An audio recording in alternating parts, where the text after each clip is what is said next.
Long before we had religions, we were pilgrims, moving across a sacred landscape of magic and mystery. Over time, we lost this primal connection and thus lost our way. 明らかに地球は変わろうとしてる昔のインディアンのチーフが言ったこと今思い出しますと、最後の木が倒れるまで人は気づかないでしょっていうことですね。In order to reconnect with this ancient tradition, I undertook a 1,300-kilometer Buddhist pilgrimage around the Japanese island of Shikoku.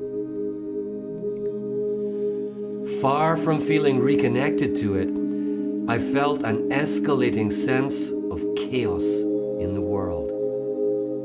After 200 to 300 years of industrialization and technology, is that somehow in the process of creating the illusion of physical and material safety, we've created a kind of monstrous society which has almost completely severed its connections to the spiritual roots of all being.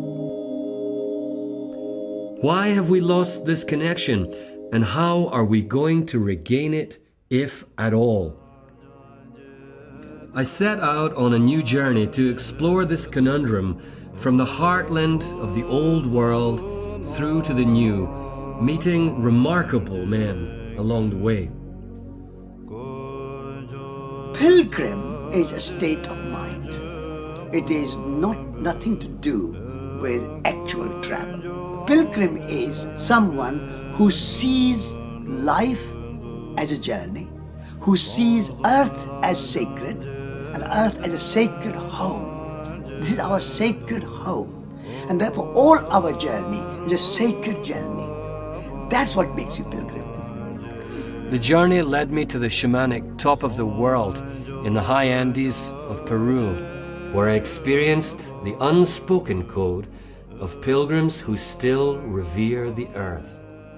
I've always been interested in the relationships of indigenous people that literally believe that the earth is alive, responsive to all of their aspirations, all of their needs. And of course, the human population has its own reciprocal obligations. Like festivals like that of the Coyariti, it's kind of like an Andean Woodstock. 60,000 Indians on pilgrimage to the end of a dirt road that leads to the sacred valley called the Sinicara, which is dominated by 3 tongues of the great glacier.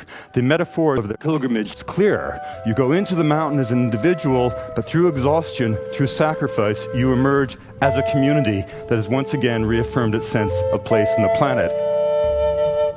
Being amongst these tough indigenous people, I began to realize how we might all need their wisdom in the chaos that is sure to come in a world without gratitude.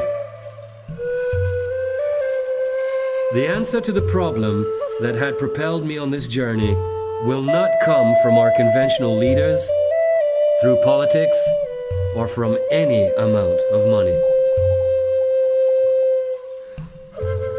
The Earth Pilgrims have kept the flame of a tremendous mystery burning, but their world is rapidly disappearing. Where do we go from here?